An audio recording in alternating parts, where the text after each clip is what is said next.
The medium is the message. Marshall McLuhan coined that phrase in 1964. But how does it apply in this age of social media and smartphones? McLuhan's life and work are analyzed in the play The Message, which recently made its world premiere in Toronto.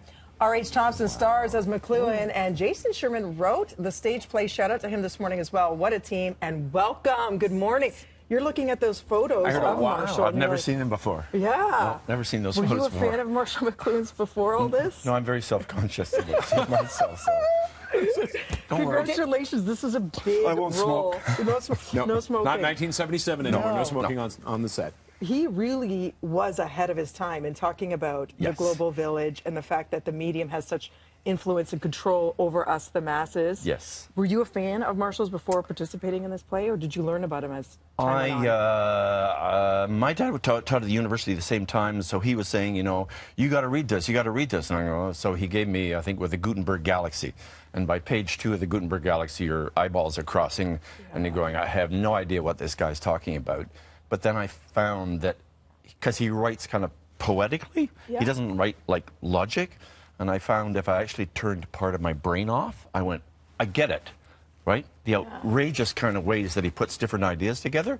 You say, oh my God, I get it. And not only do you get it, but he was so far ahead of his time in saying, you know, you got to pay attention to the media we're on. I mean, we're on television right now. We're on breakfast television. This media is actually a large part of what's being said, let alone what's coming out of our mouths. So he was saying, pay attention to what's going on.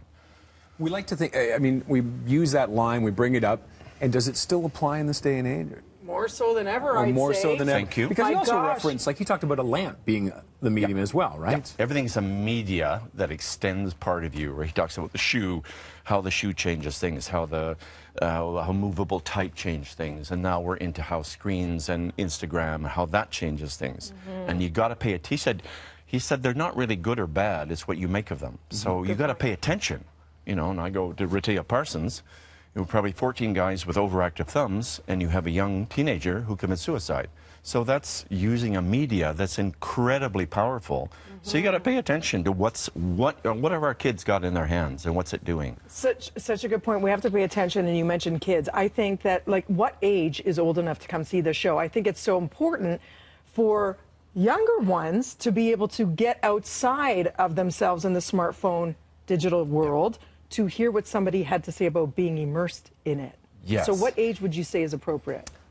Anything. I mean, I was taking the theater when I was, you know, age 7 and went, I'm not sure what it's about, but neat experience. But I say bring them at any age. No matter what level you understand it at, you kind of appreciate the strange theatrical experience. Because this is bizarre. It's got absurd comedy, and it's got sort of farce comedy. It's got fast-talking mental stuff, and it's got, you know, rippling back in time on itself. So it's a bit of a cat's cradle of ideas at the same time. So it's pretty interesting. How do you approach something like this? I mean, with panic, man. I mean, this is a Canadian icon, but he's been dead now for almost 40 years. But this is something that still applies. How do you approach playing this character?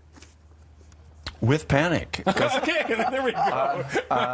Jason, Jason is very smart, funny playwright. Not only he will write really fast patter, like bit like Marx Brothers at times, and then he'll give you a page and a half of dialogue with no punctuations in it, like a page and a half with no comma, no period, no nothing. You go, okay, and so I say to the people who come, put your seatbelts on because it's going to be a ride. You know, you may not make some of the corners, but just have your seatbelt on and we'll pull you around.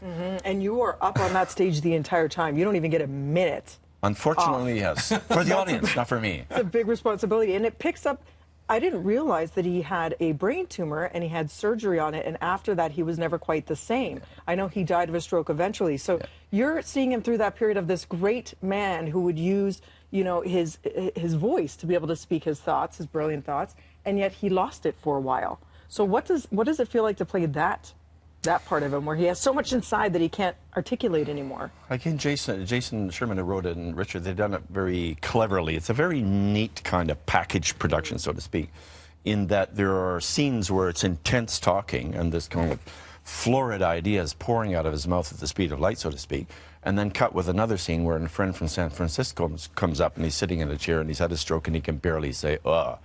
And so the silence and the speaking goes back and forth. So it's pretty that. But I want the younger audiences to come, you know. Like I'm on N for an E, N with an E, right? And I want to cross-breed these audiences, so to speak. So we just don't have a TV audience, and then we have a theater audience. If we want a really vibrant culture, right? We have theater people who do television. We have television people who do theater. We have television audiences come to theater, and we kind of champion Canadian ideas and Canadian work. And all of those mediums are the message. You got it. Go see it. Catch R.A. Thomson in The Message at Tarragon Theatre near Bathurst and Dupont. It's on stage until December 16th. BreakfastTelevision.ca for more ticket info. And if you missed Roger's pun earlier, what did you say? You're not a medium? I'm not a medium, an extra large. Oh, you want to steal that one? There it is. No. By the way, not at all. Nobody wants to steal that one. Fun fact, Marshall McLuhan was a huge fan of puns. He was. He was. He would okay have loved then. you. He would have loved you. We're okay then. Another reason to love him. I'm just going to stop now.